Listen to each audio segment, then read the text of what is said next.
trying to help you keep it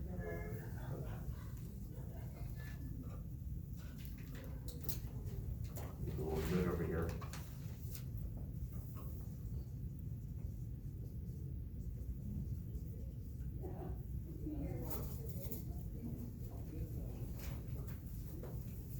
It'll come back. All right, so that's what we'll be dealing with in temperature, primarily working in Kelvin, although there will be some degrees Celsius in there. I just wanted to either introduce you to new units for some of you, or at least bring back some memories, and also try to justify the fact that I will occasionally say centigrade.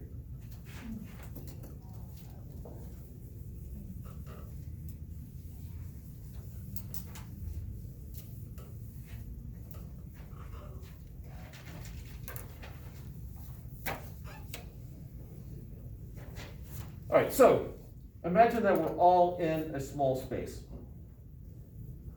and our kinetic energy increases.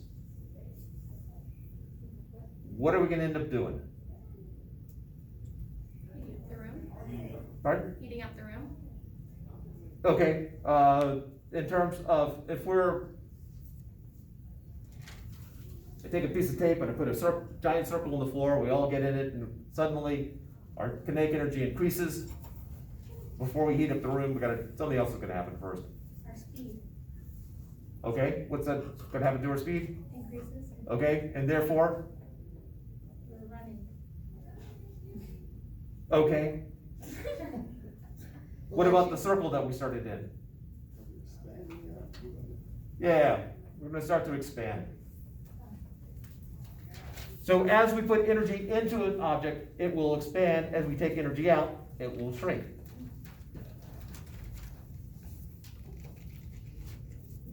So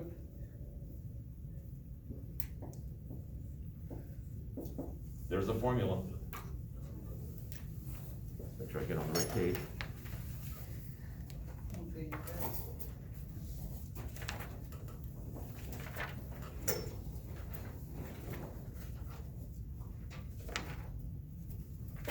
That'll do. All right. Now the change in length. I was asked this in an job interview once, summer job interview. Change in length depends upon what? Let's see if you could just think through it. Instead of doing what I tried to do, is try to recall from memory, which is always a bad choice for me. Kinetic energy. In the form of, that might be my read, temperature. But it's not just what the temperature is. Change in length is not going to happen because something has a certain temperature. What about the temperature that's going to cause a change in length? It's gonna get higher, so the length is going to expand. Okay, so change in temperature. All right, so it depends upon the change in temperature. It's going to depend upon two other things.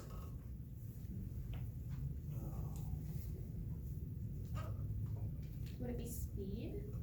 That's bundled into this. Okay. Yeah, kinetic energy is bundled into this. Mass? Not mass explicitly. I feel like you've seen the ballpark there. What about what it's made out of? This is known as the expansion coefficient.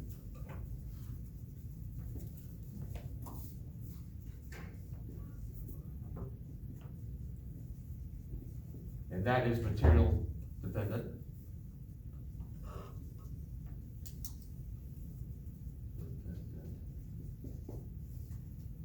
There might be an A in there somewhere.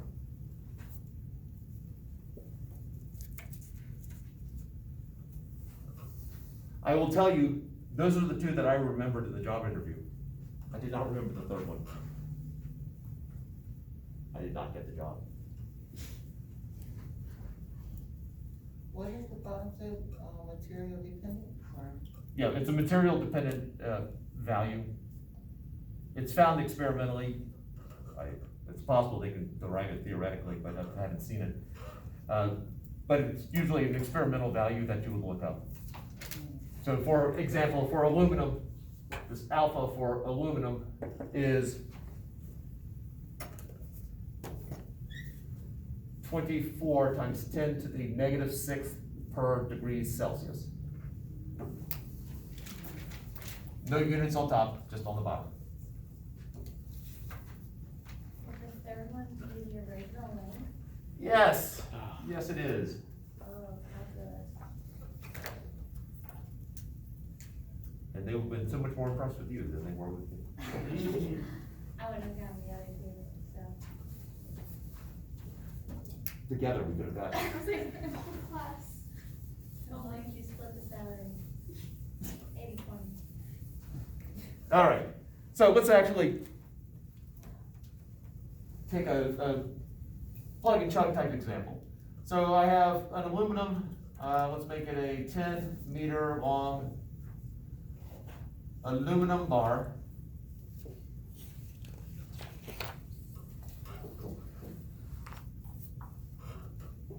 And the temperature goes from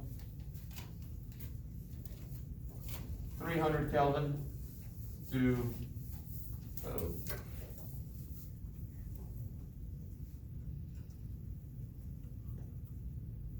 yeah, okay, we'll go to that, to 350 Kelvin. Suddenly at this moment of, is the aluminum bar gonna melt? But I don't think so. This would be warm for us, it's tolerable, but warm, that would be horrible. What is the new length?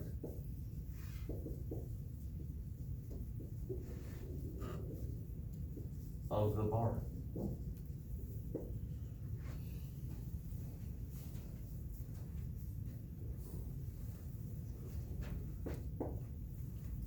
Well, I can find the change in length right there. The change in length is going to be 24 times 10 to the negative 6th per degree Celsius times the original length of 10 meters times the change in temperature, which is 50 Kelvin. Wait, what, now she got 50. Now she got 50 Kelvin. change in temperature, final temperature minus initial temperature. Oh. Oh.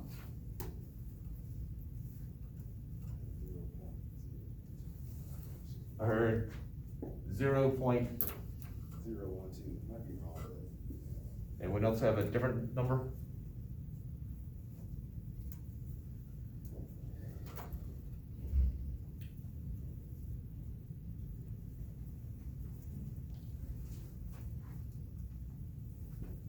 What substance number, what temperature do we put underneath the, what temperature do we put for C? That's a unit there. Oh, So just a one. Sorry? So that means one? Yeah, I mean, over 1 degree. Okay. That is the expansion coefficient for each degree Celsius that the temperature changes. I also got 0.012. All right, I got that as well. units? I got an error. Meters?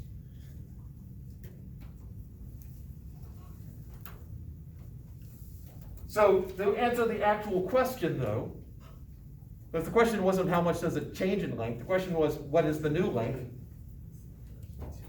10.012?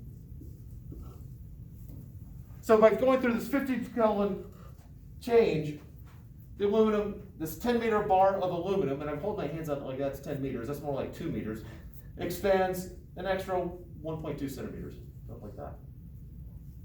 It's not huge.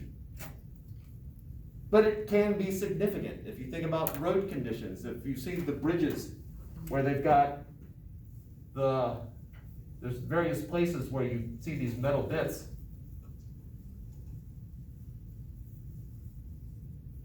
So that's connected to part of the road, that's connected to part of the road, and it allows for the road to expand and then contract, and there's some beam underneath here so that it doesn't just fall off.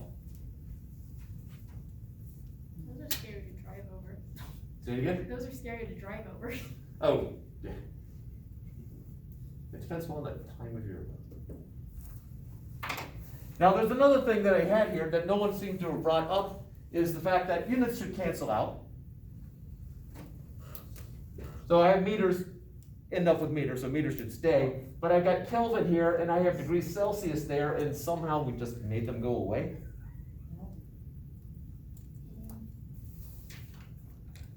What's my justification for canceling that degrees Celsius with Kelvin here? Kelvin is the absolute zero of Celsius. They're not the same, because 0 degrees Celsius is the freezing point of water, and 0 Kelvin is absolute zero. You are not getting colder than that, unless you want to play math games, which some people do. And I said that you can get, Celsius from Kelvin. I can also get Fahrenheit from Kelvin, but if this were Fahrenheit, I couldn't just cancel them out. What's special about the relationship? Almost there. Well, okay, there's something that's more special than that.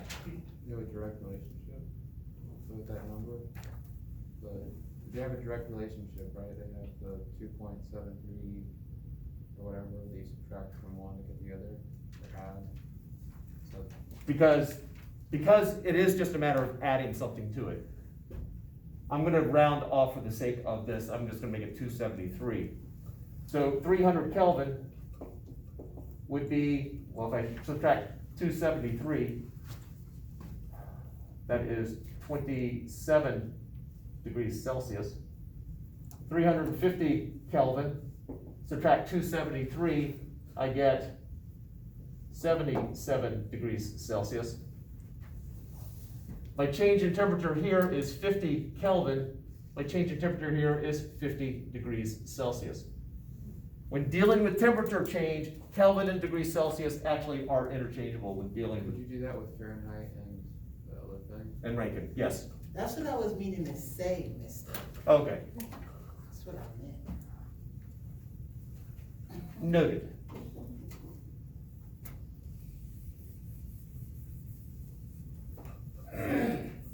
This is a problem with it heating up, but if it were a problem where it cooled, then the final would be 10.012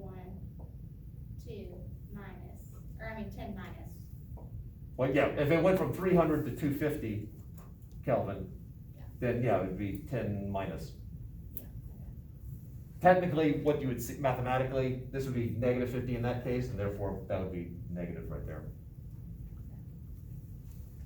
But I think most people would just stick 50 in there and then think, oh, wait a second, it's shrinking with temperature drop. Like it does for most substances. What is one substance that will actually expand when cooled? Ice. Water. I was going with water, but yeah. The final thing, ice. We got there. Oh, I see, we said it's sure too. As a group, we are spot on. I was hoping to put my hands quickly, there we go. Nope, nope, it's empty, never mind. I'm thinking about 6 substances that will expand upon cooling.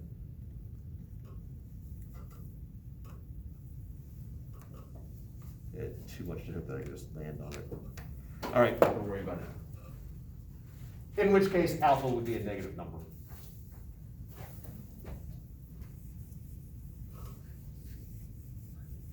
All right, so we basically saw a change in temperature causes change in length, but how much energy is that? Because again, there's a connection here between energy, or change in energy, more specifically heat, and the change in temperature. So, you know there's an equation. Heat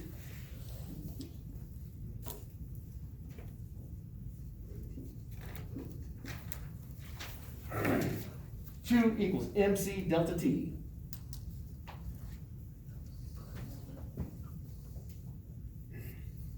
Now, 3 of the symbols here, or 4 if you count the delta, are things you should be somewhat familiar with. Here's our change in temperature.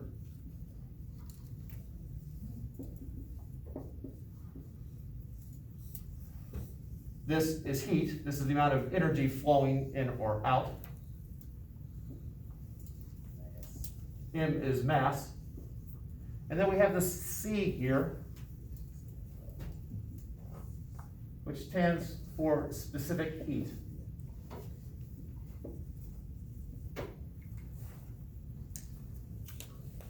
Because if I dump 100 joules of energy into something, how much the temperature is going to change depends on what the something is.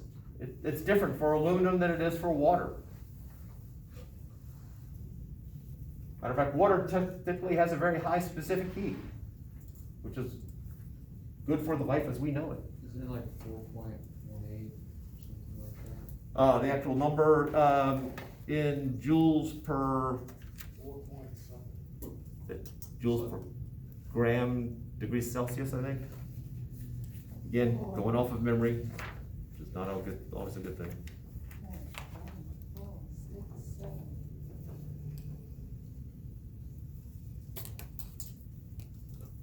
Of course, I don't have it right there. Oop. Oh, we have it.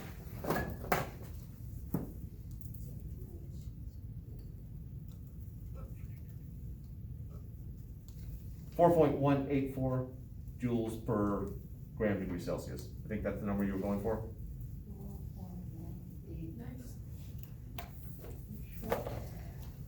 Now, one of the reasons why I don't remember it is one, on me, but also, don't forget, water, density of 1 gram per cubic centimeter. People like associating one with it, so they came up with a unit system so it works out. Specific heat of water, 1 calorie per gram degrees Celsius.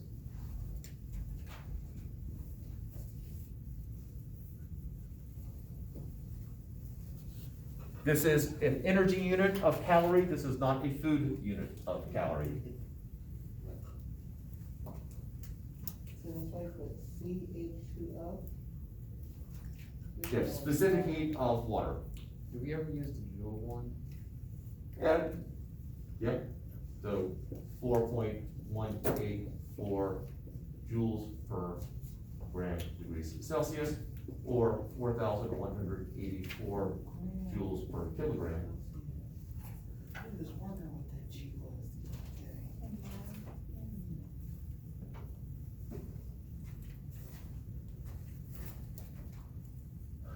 Calories is used quite a bit.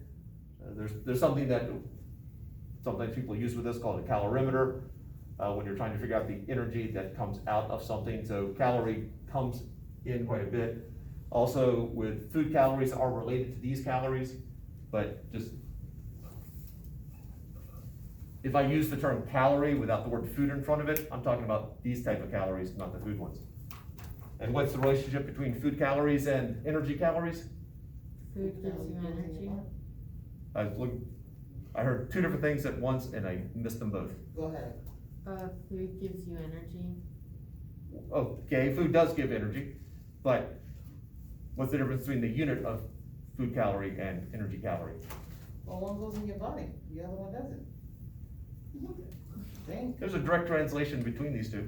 If I eat food, I'm getting food calories and I'm getting energy calories and I'm getting joules if I wanted to put it in those terms, So those what's units. the difference then? A factor of 1,000.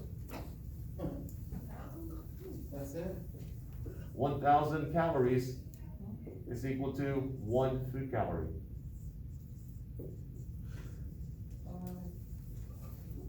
So it's not as much as the calories you put in our body? And 2,000 calories, food calories a day, is that ish? Within 1,000? Okay. So if I take in 2,000 food calories in a day, I'm taking 2 million energy calories. Now, why do they come up with food calories instead of, why not just put everything in terms of this and just get rid of that unit? I don't know if it's a psychological thing of, hey, you need 2 million calories a day. But I'm thinking if we had been raised with this idea of you know, we just deal in millions of calories, that we would learn it. Okay. But, anyway, that's the relationship between the two. And potentially, I will never mention food calories again. Oh, I think we have too many measurements. I was just thinking the same thing, like, it's really, like you said before, we're not talking about anything, we're just, anything different. We're just using different words. Yep. That's what confuses us. Just when we get to the first law of thermodynamics, that is completely confusing way of just saying conservation of energy. I was working with a chemistry group one day, and they were dealing with first law of thermodynamics, and I was looking at the textbook while they were working on something, and I thought, wow, this is just energy in, energy out, some energy stays. That's the entire concept right there. Something comes in, it either stays or goes out. But you throw a whole bunch of letters in there, and you come up with two different systems about whether it's positive or negative, and you make it incredibly confusing. Look, someone wanted to feel special. And I think there's a lot to that. Oh, my goodness. That's their measurement. All right. So let's eliminate how special the nutritionists feel. There we go. All right, so that last example that we gave there, I had the change in temperature of the aluminum was 50 Kelvin, or 50 degrees Celsius, depends upon which one you're a fan of. And so the question of how much energy is that actually? What's the A one underneath? That's AL. What's that thing between the two numbers? That? Yeah. That's supposed to be an equal sign.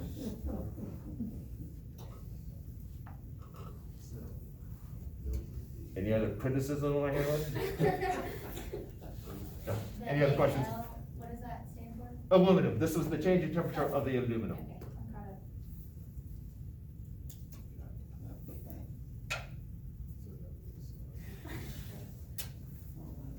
Or Al's having a hot